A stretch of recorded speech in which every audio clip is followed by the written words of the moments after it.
오늘부터 이제 본격적인 그 설교 시리즈가 시작이 됩니다.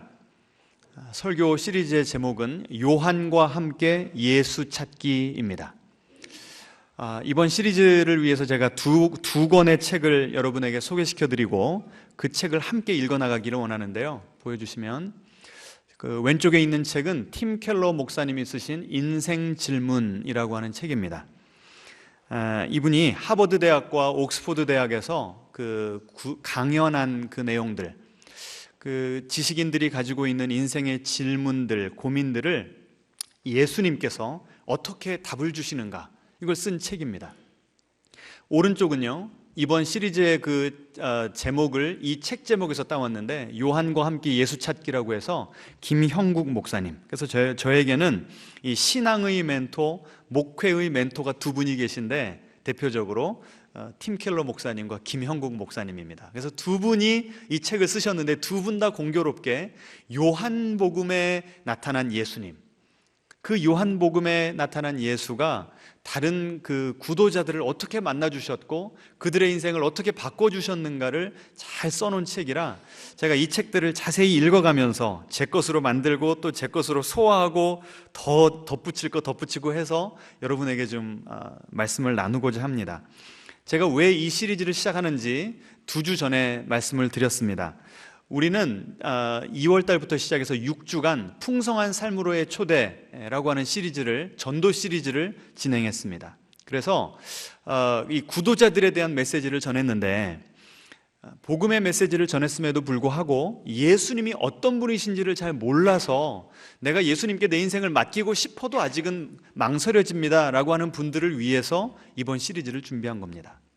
여러분도 이 요한복음을 같이 읽어가시면서 이번 시리즈에 같이 참여하셨으면 좋겠습니다. 그래서 우리들 가운데 구도자가 계시면 너무 좋고요.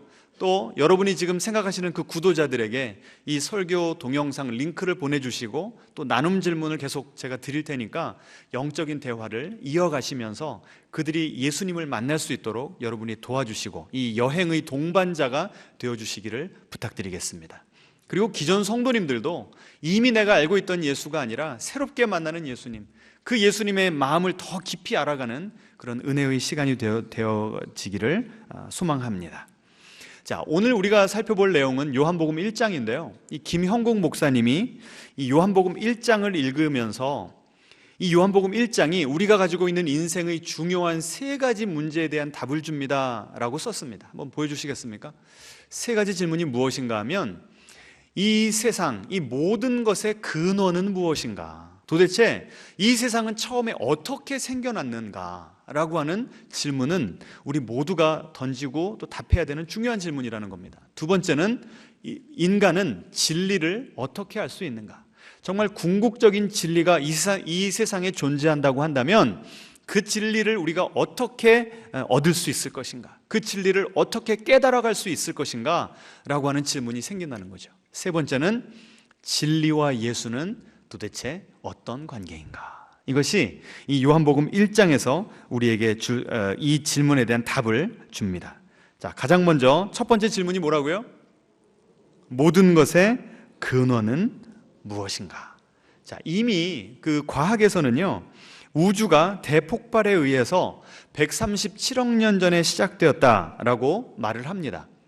근데 제가 그 풍성한 삶의 초대 그 시리즈 인도하면서 그 똑같은 과학적인 데이터를 가지고도 어떤 세계관, 어떤 그 안경을 끼고 그 데이터를 해석하냐에 따라서 완전히 다른 그 인생관을 가지고 살 수 있다라고 말씀을 드렸습니다. 우주가 137억 년 전에 만들어졌다고 했을 때 크게 2가지로 이것을 해석해낼 수가 있는데 유물론적인 관점이 있고 유실론적인 관점이 있습니다. 여러분, 유물론이라는 것은 만물의 근원이 뭐라는 거예요? 유물론, 물질이라는 거죠. 정신이나 의식도 물질이 발달함에 따라서 생겨나기도 하고 없어지기도 한다는 겁니다. 그래서 과학으로 이 물질을 잘 연구하다 보면 이 세상에 필요한 모든 지식과 진리를 얻을 수 있기 때문에 굳이 신을 상정할 필요가 없다라고 믿는 것이 유물론적인 사고방식입니다. 그러면 유실론은 이 세상이 어떻게 생겼다고 믿는 거죠?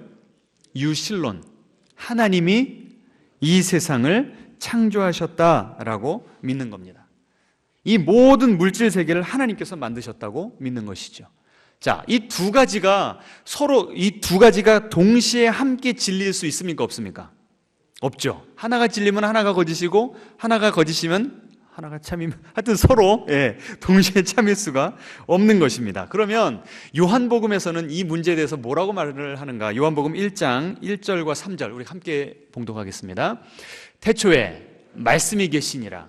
이 말씀이 하나님과 계셨으니 이 말씀은 곧 하나님이시니라. 만물이 그로 말미암아 지은 바 되었으니 지은 것이 하나도 그가 없이는 된 것이 없느니라. 자, 태초에 뭐가 있었다고요?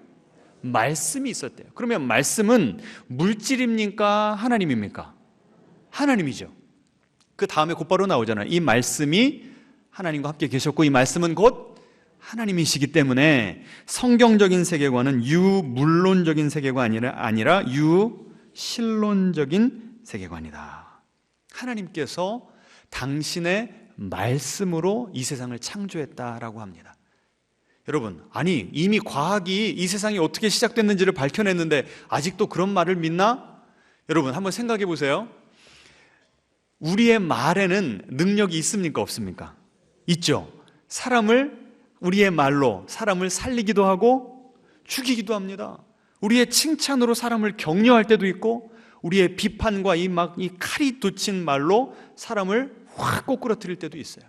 그 말은 무슨 말입니까? 우리 말에는 뭐가 있다는 거예요? 능력이 있다는 겁니다. 이 말에 능력이 있는 게 근원이 어디서부터 온 겁니까? 하나님으로부터. 우주 대폭발이 137억 년 전에 시작이 되었다고 하는데 그 엄청난 에너지, 그건 어디서 왔는가? 과학자들도 밝혀내지 못한 겁니다.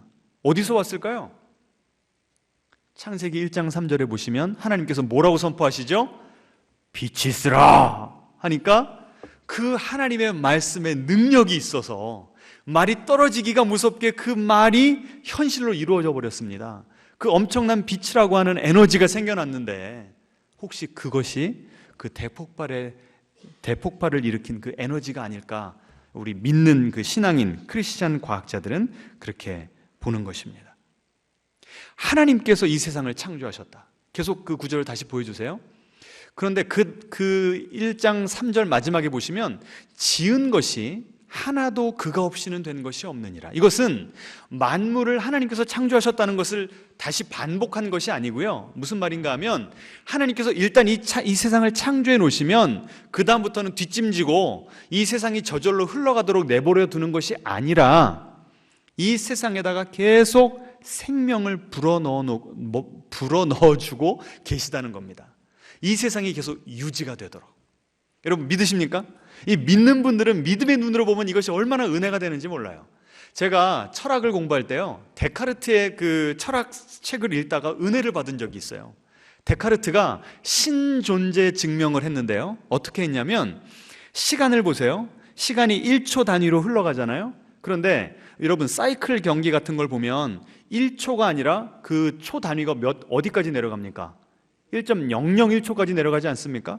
근데 그걸 더 잘게 쪼개서, 예를 들어서 더 이상 쪼갤 수 없을 가장 그 낮은 단계까지 촘촘하게 이 시간을 잘랐다고 봅시다. 그랬을 때 한순간과 그 다음 순간이 필연적으로 연결될 수 있는 근거가 없다는 거예요. 서로 분리가 된 시간들이지 어떻게 연결이 될 수가 있는가. 그런데 우리가 살아가는 시간은 이것이 계속 연결되어지고 한순간에서 그 다음 순간으로 가면서 1시간이 흘러가고 1년이 흘러가지 않습니까? 그 중간중간 각 순간을 붙들고 계시고 한순간에서 그 다음 순간으로 넘어갈 수 있도록 지탱해 주시고 연결해 주시는 그 존재가 있는데 그분이 누구다? 하나님이다 라고 데카르트가 신존재 증명을 했습니다. 그래서 제가 그 책을 읽다가 은혜를 받았다니까요. 여러분, 이 멋있는 논증입니까? 아닙니까? 아유, 반응이 없으세요. 우리가 지금 보세요. 심장이 지금 나도 모르게 계속 뛰고 있죠. 이 심장을 누가 지탱시켜 주시는 거예요? 예? 하나님이 그 한순간 딱 스탑하면서 너는 이제 와라 그러면 가는 겁니다. 하나님께서 우리를 창조하셨을 뿐만 아니라 한순간에서 다음 순간까지 생명을 불어넣어 주시고 지탱해 주시니까 우리가 지금 이렇게 살아있는 줄 믿으시기 바랍니다. 이게 바로 기독교적인 세계관이에요. 자, 그러면 딱 두 가지 세계관으로 나뉘죠. 하나는 우리가 물질에서부터 왔고 우리는 우연하게 여기까지 온 그런 존재라는 겁니다. 또 다른 세계관은 뭡니까? 하나님께서 137억 년도 더 전에 우리를 향한 계획과 목적이 있으셔서 우리를 만들어내셨다. 이 두 가지 세계관. 여러분은 어떤 세계관을 가지고 살아가셨습니까? 실존주의 철학이요, 이런 모토를 가지고 시작했습니다. 제가 그 철학 공부할 때 한 건데요. 같이 한번 읽어보죠. 실존은 본질에 선행한다. 이게 무슨 뜻인지 아시겠습니까? 실존이라는 거 우리 그냥 살아가는 거죠. 그것이 본질에 시간적으로 앞선대요. 이게 무슨 뜻인가 하면 제가 몇 주 전에 이 세상이 하도 부조리가 많고 악이 많고 눈물을 흘려야 되는 세상이니까 이 세상을 살아가다 보면 때때로 내 삶의 목적과 의미를 발견하기가 쉽다고 그랬습니까? 어렵다고 그랬습니까? 어렵다고 그랬죠. 그래서 제가 설교 초대에 누가 나 밀었어! 그래가지고 그 악어들 가득 차 있는 그 수영장 한쪽 끝에서 저쪽 끝까지 수영해 나갔던 그 청년의 이야기 들려드린 적 기억나시죠? 누가 나 밀었어. 그게 바로 이 실존주의 철학입니다. 내가 이 세상에 태어나고 싶어 태어났습니까? 한국에 태어나고 싶어 태어났습니까? 그런 부모님 밑에 태어나고 싶어 태어났습니까? 우리가 결정할 수 있는 건 별로 없었다고요. 그렇죠? 우리를 위해서 결정이 되어버린, 그래서 이분들은 인생을 뭐라고 표현하냐면 이 세상이 어떻게 된 존재? 던져진 존재다. 실존이 먼저라는 거예요. 그래서 이 세상에 그냥 눈 떠보니까 내가 태어났기 때문에 생존을 위해서 어떻게든 살려고 애를 쓰다 보니까 내 스스로 만들어가는 의미와 목적이 있게 되었다. 그게 바로 실존이 본질에 선행한다라고 하는 의미입니다. 이 세상이 물질로 되어 있고 우연하게 만들어졌다고 했을 때 이런 세계관을 갖게 되는 거예요. 그런데 기독교 세계관은 뭡니까? 반대로 따라 읽어볼까요? 본질은 실존에 선행한다. 이 본질은요, 우리가 이 세상에 태어나기 전부터 이 본질, 우리 각자의 본질, 우리 각자의 삶의 목적과 사명이 하나님의 마음 안에 있었다는 겁니다. 하나님이 우리를 이 세상에 내보내시기 위해서 몇 년간 준비하신 거예요? 몇 년간 준비하셨어요? 137억 년도 정도 준비하신 겁니다. 우리를 마음에 품고 계시다가 당신의 시간과 당신의 방법 가운데 우리를 이 세상에 내보내 주신 거예요. 그러니까 기독교적인 세계관으로 보면 본질이 먼저입니까? 실존이 먼저입니까? 헷갈리세요? 보세요. 이 마이크 보시면 이 마이크의 기능은 뭐죠? 목소리 그냥 육성으로는 작으니까 그 소리를 앰플리파이, 크게 확대시켜주는 기능 아닙니까? 그러면 이 마이크가 실존하기 전에, 생겨나기 전에 먼저 이 마이크를 그런 용도로 만들어야 되겠다라고 하는 이 마이크에 대한 본질이 누구의 마음 가운데 있었어요? 이 마이크를 만든 제작자, 설계한 사람의 마음 가운데 있었죠. 그래서 그 설계도를 만들고 그걸 공장에다 줘가지고 여러 가지 기술을 통해서 이 완제품이 나온 거 아닙니까? 이해가 되시죠? 그러면 이 마이크는 존재가 선행하는 거예요? 본질이 선행하는 거예요? 본질. 이것이 하나님께서 우리를 만드신 그 창조의 그 순서라는 거예요. 그런데 이거를 이 세상이 너무 부조리하니까 그걸 다시 뒤집어 버린 것이 실존 철학이었다고요. 자, 여러분은 어떤 세계관을 가지고 사셨는지 나눔 질문을 좀 보여주시면 지금부터 한 5분 정도 서로 나눠보시기 바랍니다. 나는 이 세상이 우연하게 만들어졌다고 보는가? 하나님의 분명한 섭리와 뜻과 계획과 목적을 가지고 하나님께서 우리를 이 땅에 나오게 하셨다고 믿는가? 실존이 본질에 선행하는가? 본질이 실존에 선행한다고 믿는가? 그리고 그렇게 믿고 살아온 삶의 결과는 어떠한가? 이런 것들을 한번 서로 나눠보시기 바랍니다. 기독교인이 된다는 것, 이 신앙의 문턱을 넘어선다는 것은 무슨 의미인가 하면 나는 이 세상에 정말 내동댕이 쳐진 존재인 줄 알고 살아왔다가 하나님을 만나면서 하나님의 존재를 인식하게 되면서 나는 하나님의 섭리 가운데 있구나. 지금까지 내 인생에 일어난 모든 일들, 가슴 아픈 일들, 기쁜 일들, 모든 것들이 다 하나님의 계획 가운데 있었구나. 그래서 여기까지 온 것이 다 누구의 은혜다? 하나님의 은혜다 라고 깨닫는 것, 이것이 바로 신앙의 문턱을 넘어온 사람들의 고백인 줄 믿으시기 바랍니다. 우리들에게 이런 신앙의 고백이, 우리 모두가 그런 신앙의 고백을 하게 되기를 소망합니다. 자, 두 번째 질문이 있습니다. 아까 두 번째 질문 뭐였죠? 인간은 진리를 어떻게 할 수 있는가? 인식론적인 질문입니다. 어떻게 할 수 있는가? 다른 종교는요, 다양한 방식으로 진리를 추구합니다. 보여주시면, 이슬람교에서는요, 율법을 열심히 따르는 선행을 행하면 하나님께서 다 여러분을 인정해 줄 겁니다 라고 가르칩니다. 힌두교에서는 공덕과 요가를 통해서 신인 합의를 이루어라 라고 가르치고, 불교에서는 고행과 참선을 열심히 하면 해탈한다. 이 world religion, 이 세계적인 종교들이 다 다양한 이야기를 하고 있는 것 같은데 핵심은 똑같습니다. 무엇인가 하면 이 진리를 누가 발견해야 된다는 거예요? 내가. 누구의 노력으로? 나의 노력으로. 그래서 열심히 탐구하고 정진하고 수행해야 된다. 열심히 수행과 고행을 거쳐서 그렇게 해야만 진리에 다다를 수 있다라고 가르치는 것이 타 종교입니다. 제가 수년 전에 소개시켜 드린 적이 있는데요, 자이나교라고 인도에 가보시면 이 불교와 비슷한 그 종교 하나가 있습니다.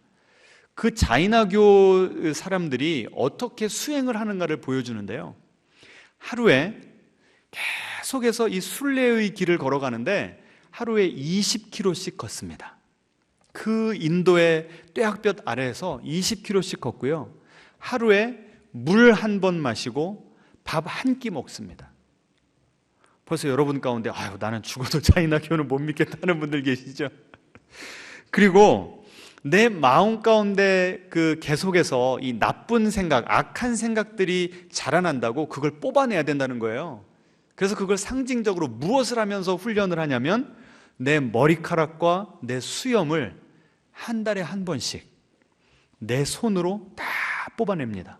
그걸 보여주는 거예요. 그런데 여러분, 머리카락을 뽑는 것보다 수염 뽑는 게 훨씬 더 아픈가 봐요. 이걸 뽑다가 눈물이 찔끔하잖아요. 그럼 하루를 금식을 해야 됩니다. 그리고 이 종교가 가장 중요하게 생각하는 게 무엇인가 하면 불살생, 살아있는 것은 절대로 죽이면 안 된다는 거예요. 그래서 당연히 소고기, 불고기, 돼지고기, 고기는 못 먹고, 그리고 밤에 잘 때도요, 무슨 집이 있는 것도 아니고 그냥 걸어가다가 해가 뉘엿뉘엿 지면 혹시 밤중에 내가 걸어가다가 벌레 밟으면 벌레를 죽일까 봐 조금만 어두워지면 절대 어디를 가지 않고 다 빗자루로 자기 잘 자리를 쓴 다음에 그냥 그 도로에서 자는 겁니다. 특별히 이 남자 승려들은요, 옷을 하나도 입지 않고 전라로 이 순례길을 가는 거예요. 무소유 정신이라고. 그래서 그렇게 자는데요, 인도에 모기가 얼마나 많습니까? 모기가 달려드는데 이러면 돼요, 안 돼요? 안 되는 거예요. 그래서 그냥 온 몸을 그냥 내 피 드시오 하고 헌혈을 하는 거예요. 그래서 제가 그걸 보면서요, 참 두 가지 생각이 들었습니다. 하나는 참 존경스럽다. 여러분, 우리가 타 종교를요 함부로 폄하하면 안 됩니다. 우리는 교리와 종교심을 분리해서 봐야 돼요. 교리가 잘못됐다고 할지라도 뭐는 우리가 인정을 해줘야 돼요? 그들의 진리를 향한 갈망, 진지함, 성실함, 이런 것들은 인정을 해줘야죠. 참 존경스러웠습니다. 하지만 동시에 제가 자이나 교도가 아닌 것에 대해서 하나님께 감사했습니다. 여러분, 그렇지 않습니까? 다른 종교에서는 이렇게 열심히 노력을 해야 된다는 거예요. 그런데 그렇게 노력을 해도 내가 이번 생애에서 죽어서 해탈의 경지에 오를지를 알아야 몰라요? 모르는 거예요. 그래서 이 김형국 목사님은 다른 종교의 이런 그 신실한 진리 추구, 진리 탐구를 암중모색이라고 하는 한자 성어로 표현을 했습니다. 그냥 어둠 가운데서 무엇이 진리인지 몰라서 방황하는 그런 모습으로 그려놨더라고요. 그런데 기독교에서는 무엇이라고 이야기합니까? 성경 보여주시겠습니까? 자, 요한복음에 보시면 같이 있습니다. 그 빛이 어둠 속에서 비치니, 또 1장 9절, 참 빛이 있었다. 그 빛이 세상에 와서 모든 사람을 비추고 있다. 여러분, 기독교는요, 빛의 종교입니다. 어둠 가운데 있는 자들에게 하나님께서 진리의 빛을 환하게 비춰주시는 거예요. 그러면 닫혀있던 나의 눈이 활짝 뜨이면서, 와, 하나님이 계셨네, 이것이 바로 내가 살아가야 되는 인생의 목적이네, 새롭게 발견하게 되는 것입니다. 따라해 보시겠습니다. 기독교는 계시의 종교입니다. 다른 종교는 내가 열심히 고행을 통해서 하나님께 올라가려고, 진리에 도달하려고 노력을 해야 되는 그런 종교인데, 우리 인간은 그렇게 할 수 없는 것을 하나님께서 보시고, 기독교는 어떤 종교예요? 무슨 종교라고요? 계시의 종교. 계시라는 건 뭡니까? 하나님께서 우리는 알아갈 수 없기 때문에 당신께서 우리에게 그 진리를 열어주시고 보여주시고 밝혀주시는, 이것이 바로 기독교의 그 인식론인 줄 믿으시기 바랍니다. 이 성경책이야말로요, 우리가 어떻게 하면 하나님을 알아갈 수 있는가, 어떻게 하나님을 만날 수 있는가, 이 나의 그 실존은, 그 있는 모습 그대로는 어떤 모습이고, 하나님께서 나를 위해서, 나를 구원하시기 위해서 무엇을 하셨는가, 이 모든 인생의 고급 정보가 어디에 담겨 있습니까? 이 성경책에 담겨 있습니다. 여러분, 성경책 읽으십니까? 지난 한 주 동안 몇 장 읽으셨습니까? 성경을 안 읽는데 하나님이 어떤 분이신지를 어떻게 알아요? 하나님이 당신을 나타내고 싶으셔서 계시해 주셨고, 이스라엘의 역사 가운데, 교회의 역사 가운데 이미 객관적으로 검증된 하나님의 계시의 말씀이 이 성경 말씀인데, 이걸 읽지 않으면 우리가 어떻게 하나님을 알 수 있습니까? 여러분, 이 성경책은요 1500년 동안 쓰여졌습니다. 40명의 저자에 의해서 쓰여진 책이 성경입니다.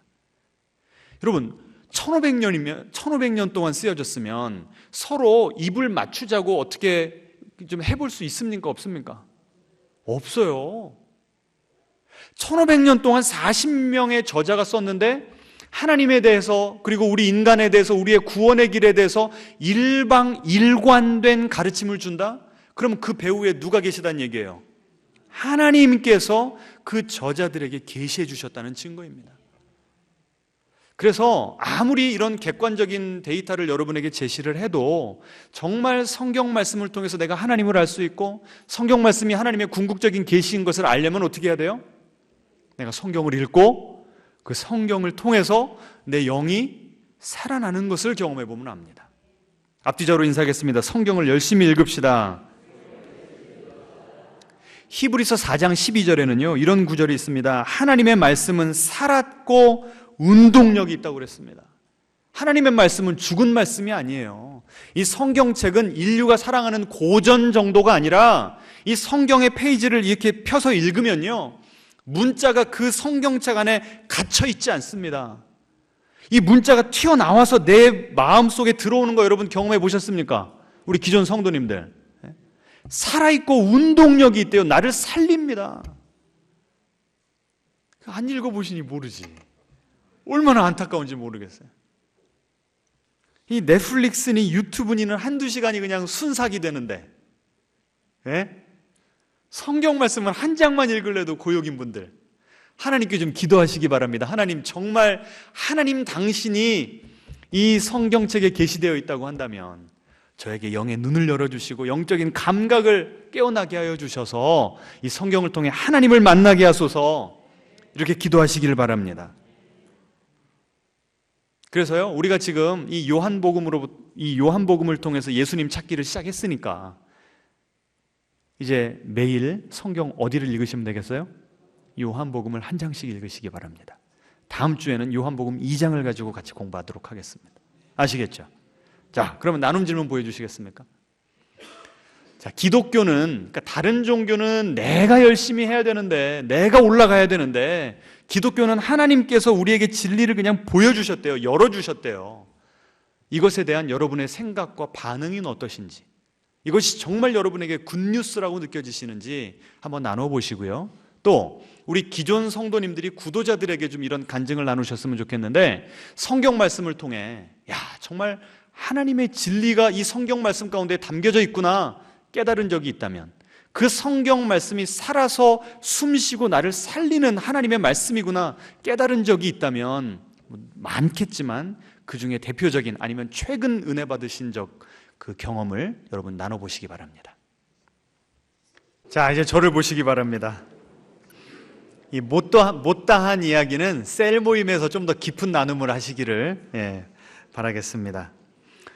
자, 세 번째 질문입니다. 세 번째 질문이 무엇인가 하면, 진리와 예수는 어떤 관계인가? 오늘 본문 요한복음 1장 14절이 그것에 대해서 답을 하고 있습니다. 같이 읽겠습니다. 그 말씀이 살과 피가 되어 우리가 사는 곳에 오셨다. 우리는 그 영광을 두 눈으로 보았다. 자, 이 세상을 창조하신 그 말씀, 그분이 살과 피가 되셨대요. 이게 무슨 뜻입니까? 살과 피, 인간이 되셨다는 거죠. 성육신 사건.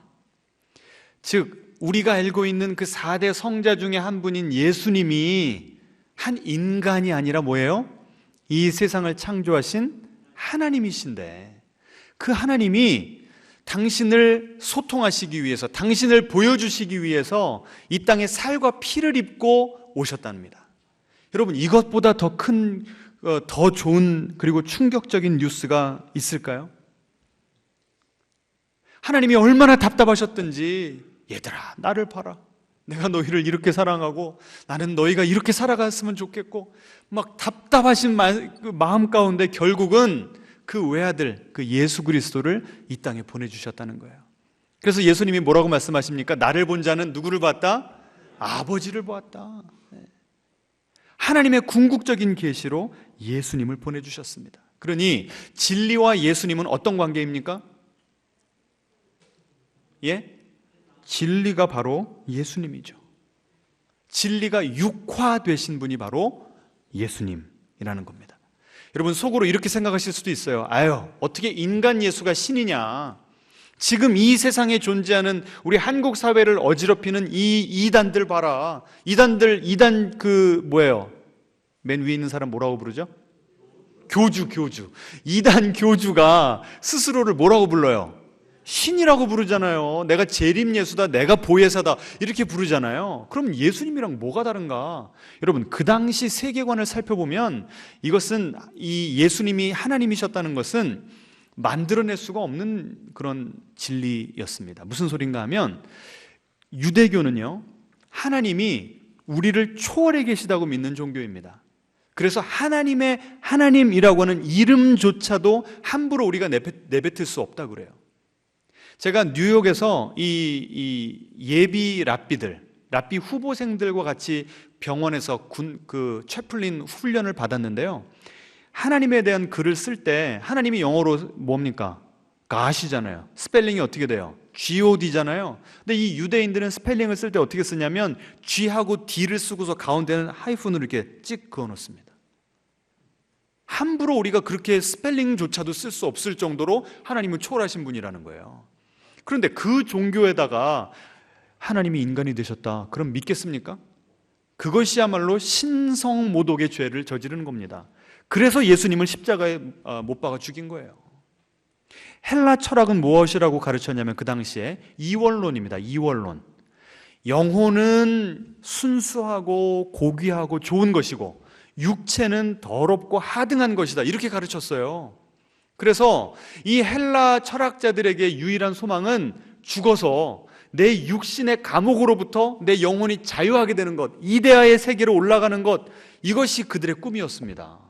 그런데 그들에게 전도할 때, 여러분, 진리가 인간이 되셨대요 라고 전도하면 먹혀들었겠어요? 안 먹혀들었겠어요?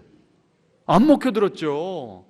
정말 내가 신흥 종교를 만들려고 했다면, 예수님을 신격화하려고 했다면 그 당시에는 그런 방법이 먹혀요? 안 먹혀요? 안 먹혀요. 그런데도 이 예수님을 3년 동안 보았던 제자들은 예수님의 일거수일투족을 가장 가까이서 쳐다봤고 예수님의 죽음과 부활을 내 두 눈으로 똑똑히 확인한 이 제자들은 이 예수님이 하나님이 아님을, 하나님이 아니라고는 할 수가 없이 예수님은 하나님일 수밖에 없다라고 하는 결론을 내리고 그 다음부터 거기에 목숨을 걸고 예수님을 전하는 그런 인생을 살았던 것입니다. 그들이 그렇게 하나님이신 예수님을 만났고 그들의 삶이 변화되었습니다. 그리고 그들에게 하나님의 예수님의 생명이 흘러가기를 시작했고 그들을 통해서 또 다른 사람이 예수님의 생명을 얻고 또 다음 세대가 예수님을 만나고 흘러서 몇 년이 왔어요? 2000년이 지난 겁니다. 그래서 이 복음, 이 예수님의 생명이 어디까지 전해진 거예요? 우리에게까지 전해진 겁니다. 여러분, 이단은요, 비진리는 지속성이 없어요. 생명이 없기 때문에 오래 갈 수 없습니다. 여러분, 신천지건 JMS건 요새 이단들 다 보세요. 이제 금방 수명이 얼마 남지 않았습니다. 그런데 기독교는 지금 몇 년째 지속되고 있어요? 2000년. 그럼 여러분이 구도자이시라고 한다면 아직 예수님이 진리인 것은 모르겠으나 예수님이 하나님이라는 것도 어떻게 믿는지 믿을 수 있을지 아직 막막하나 정말 비진리인데 2000년이 갈 수 있을까라고 하는 의구심을 한번 던져보시면서 하나님에 대한, 예수님에 대한 마음을 조금이라도 열어보시기를 제가 부탁드리겠습니다. 그래서 우리 예수님을 만나게 되심으로, 지금도 살아 역사하시는 주님을, 예수님을 만나심으로 인생의 목적을 발견하게 되시기를 축원합니다. 성경을 열심히 읽으시면서 더 이상 암중모색하지 마시고 진리가 어디 있는지 방황하지 마시고 성경을 통해서 진리 되신 예수님을 만나게 되시기를 축원합니다. 지금도 살아계시는 그 주님이, 주님, 나의 마음을, 나의 인생을 재창조하여 주시옵소서. 이렇게 기도하는 마음으로 앞으로 설교 시리즈에 참여해 주시면 감사하겠습니다. 함께 찬양하겠습니다.